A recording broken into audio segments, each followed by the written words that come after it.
Fluent Podcasts, podcasts he never had before. Welcome to the Fluent Podcast.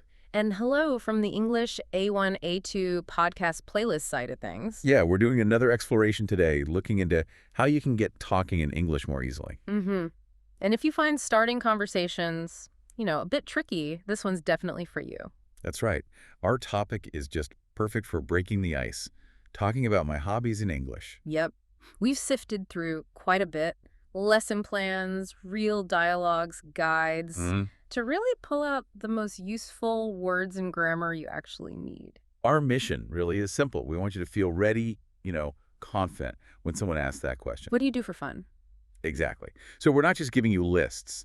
It's more about the strategy, right? Right. How to sound correct and, boost your confidence, especially if you're around that A1 or A2 level. Okay, so let's jump in. Where do we start? Probably the grammar, the bones of it all. Absolutely. And it really begins with just a few key verbs of preference. Preference verbs. Like what you like or don't like. Exactly. The sources kept showing the same core ones, like love, enjoy, and also hate. Okay, those seem straightforward, like love, enjoy, hate. Those four are your foundation. They tell people instantly how you feel. And I think we saw adore, too. That one feels a bit stronger. It is. Adore is like really strong love. You're super passionate about it. Like, I adore playing basketball. Got it. So you pick your feeling verb. Then what? This is where the rule comes in, right? Yes. And this is probably the single most important takeaway for A1, A2 learners talking about hobbies. Stick to this, and you'll sound much more natural. Okay, what is it?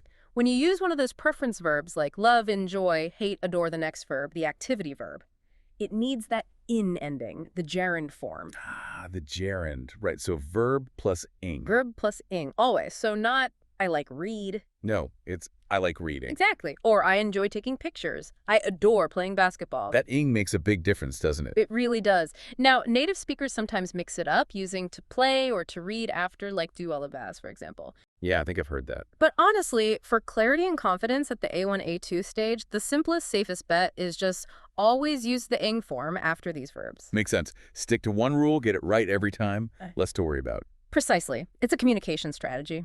I like reading clearly means reading is your hobby. It avoids any confusion. Okay, clear rule. Preference verb plus verbing. But what if that feels tricky? Maybe you forget the word. Ah, good point. The sources had a great alternative, a little shortcut. Oh? Just use a noun instead. A noun.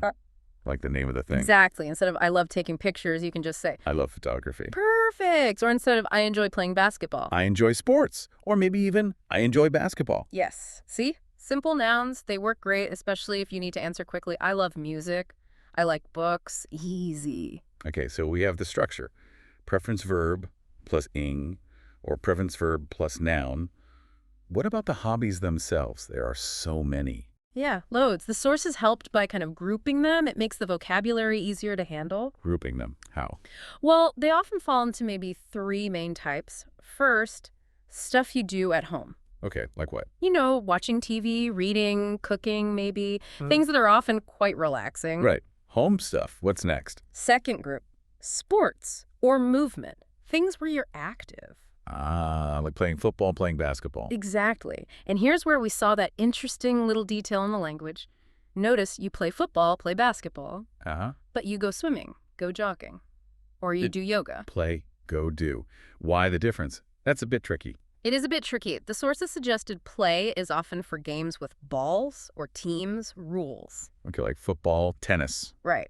Go is often used for activities ending in ing, like swimming, jogging, cycling, or things where you travel somewhere to do them. Go swimming, go hiking.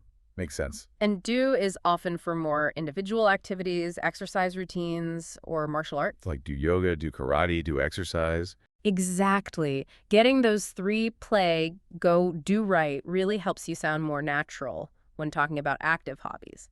It's a good detail to practice. Definitely. Okay, so at home, sports movement. What's the third group? The third one was more social or creative. Like hang out with friends? Yep, hanging out with friends, taking photos, writing stories, maybe writing a blog. It shows hobbies aren't just sports or sitting at home. It's a wide range. Okay, so seeing these in action, You mentioned a dialogue. Yeah, there's this great example dialogue, students picking clubs. It really showed how hobbies connect people. How so? Well, there was one student, sounded like a really enthusiastic guy. Mm-hmm. He had so many hobbies, like almost too many. I know the feeling. What did he like? Let's see. Taking photographs, making and collecting jet model figures, very specific. Wow, yeah. Also watching science fiction movies and skateboarding, a real mix. Okay, quite the list. Yeah. And the other student. Well, she listened and then found her own interest. She said she enjoyed reading travel books. A connection. Reading. Exactly. So she decided to join the book club, and then the conversation just flowed naturally. Oh, is reading comic books okay in the club? And was it? Apparently, yes. But the point is, the hobby taught immediately created, common ground, rapport. That's the key, isn't it? It's not just listing things. It's finding that connection. Precisely. It makes the conversation easy. Okay, so we have the basic sentence. We know the types of hobbies. But simple sentences can sound a bit basic. They can, correct, but maybe a little robotic. To sound more natural, more fluent, the sources stressed adding detail. Detail like when, where. Exactly. Time, place, and also strength. How much you like it. Okay, let's start with time. How do we add that? Simple phrases work best. Yeah. Like, in my free time. I like reading in my free time. Perfect. Or in my leisure time sounds a bit more formal, maybe. Free time is probably more common, more casual. Right, free time. Any other words for hobby itself? Yeah, you mentioned pastime earlier. That's a nice one. Playing piano is my favorite pastime. Sounds quite sophisticated, doesn't it? It does. Okay, so time and alternative words. What about strength? How strongly we feel? Ah, adverbs. What? Little words that make a big impact. Think, really, sometimes. Or absolutely. So instead of just, I like taking photos. You say, I really like taking photos. It adds emphasis. Shows it's important to you. And for dislikes. Same idea. I absolutely hate playing football. That absolutely makes the feeling very clear. Okay, really, sometimes. Absolutely. Yeah. Easy to add. Now, frequency and location. How often, where? Yeah, essential details. For frequency, think phrases like every weekend. I play tennis every weekend. Exactly. Or once or twice a week. Or maybe a month. Or even a year. Like, I only go shopping once or twice a year if shopping isn't really your hobby. Right. It gives context. And location is usually simple, too. Preposition plus place. Like at the park? Uh-huh. At the park near my house, in the city center, in the forest. Just adds a bit of reality to it. Okay, let's try putting it all together then. Start simple. I like swimming. Okay. Basic A1. Correct. Now add the details. I really like going swimming. Add the ing, add the strength. Good. Keep going. I go once or twice a month. Frequency. Yep. And where? At the pool in the city center. Location. Wow, that sounds much better. See, you went from a simple fact to a much richer, more natural sentence. That's the idea, using these little bits of detail strategically. Right. Build it up piece by piece. Okay, so now I can talk about myself. But conversations need two people. How do I ask about someone else's hobbies? Good question. Crucial for keeping the conversation going. The sources showed a few main ways to ask, kind of formal ways and more casual ways. Okay, what are the standard, maybe more formal ones? 3 classics, always safe. Do you have any hobbies? Simple yes/no to start. Or Right. what are your favorite hobbies? More direct. Mm-hmm. And what hobbies do you enjoy? Using that preference verb enjoy. All very clear, polite. Okay, good safe options. But what about sounding more natural, like friends talking? Yeah, for that casual vibe, try these first. What are you into? What are you into? That sounds really natural. It does, and it connects nicely to saying, I'm really into something, like I'm really into meditation. Shows strong interest. Nice. What else? Just keep it simple and broad. What do you do for fun? Everyone understands that. Yeah, classic. And one I quite liked from the sources, it gets to the reason for hobbies. How do you like to unwind? Unwind. Oh, Like relax, de-stress. exactly. Using a word like unwind shows a slightly higher level of vocabulary, and it connects hobbies to relaxation, which is often why we do them. How do you like to unwind? I like that one. And one more little trick. Ask about a general category. Like, do you like sports? If they say, no, not really, they'll almost always follow up with what they do like. No, not really. I'm more into creative stuff. Ah, so even a no helps you find out what they're interested in. Clever. Exactly. It keeps the conversation moving. Okay, asking questions covered. Now the final piece you could say, explaining why. Why do we like these things? Yes, the motivation. Mm. This adds real personality. And the answer usually comes down to an adjective, a describing word. Because hobbies make us feel a certain way, right? Precisely. So you use adjectives to describe that feeling. Lots of positive ones came up. Like, Relaxing, calming, creative, active, social, enjoyable.